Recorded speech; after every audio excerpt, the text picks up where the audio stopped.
નમસ્કાર મિત્રો, સાયકલ ખરીદવા માટે સહાય યોજના ઘણા બધા મિત્રોને વિચાર થતો હશે કે આવી કોઈ યોજના હોઈ શકે. તો આ યોજના છે.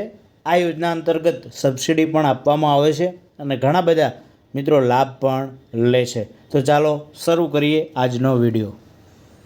અપડેટ મેળવવા માટે અમારી ચેનલને સબસ્ક્રાઈબ કરી નાખજો. શ્રમયોગી સાયકલ સબસિડી સહાય યોજના સંગઠિત ક્ષેત્રે ફરજ બજાવતા શ્રમયોગી પોતાના નિવાસ સ્થાનથી ફરજના સ્થળે આવવા તેમજ જવા માટે આ સહાય જે સબસિડી આપવામાં આવે છે સાયકલ ખરીદવા માટે. શરતો શું છે?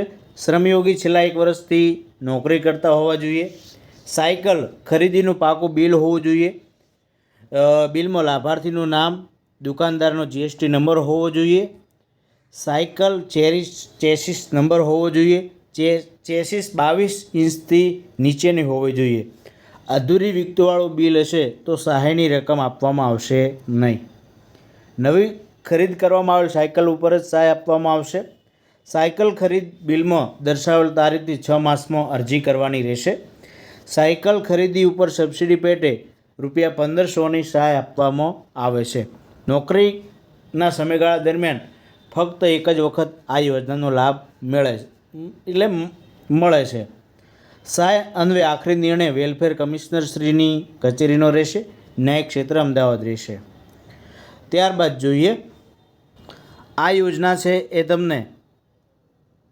તમે ગૂગલ સર્ચમાં જઈ અને ઈ સન્માન સર્ચ કરશો એટલે ઈ સન્માન પોર્ટલ ખુલી જશે. શ્રમયોગી બંધુઓ માટે ખૂબ ઉપયોગી છે પોર્ટલ છે. તેની અંદર હોમમાં આપણે ક્લિક કરીએ તો ચાલો ત્યાં ક્લિક કરીએ તો નીચે તમને આ રીતે જોવા મળશે. તેની અંદર GW એના ઉપર ક્લિક કરશો એટલે એ યોજના જોવા મળી જશે.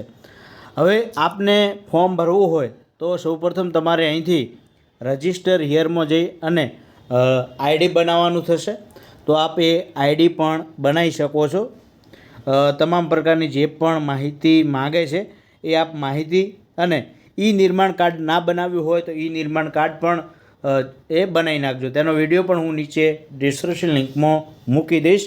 અને કોઈ પણ પ્રકારનો પ્રશ્ન હોય તો જરૂરથી કોમેન્ટ બોક્સમાં જણાવજો. કોઈ પણ મદદ અથવા ફરિયાદ તમે શ્રમિક ટેલિફોન જે હેલ્પલાઇન નંબર છે 155 372 ઉપર તમે કરી શકો છો. અને અન્ય નંબરો પણ આપેલા છે સરનામું ને.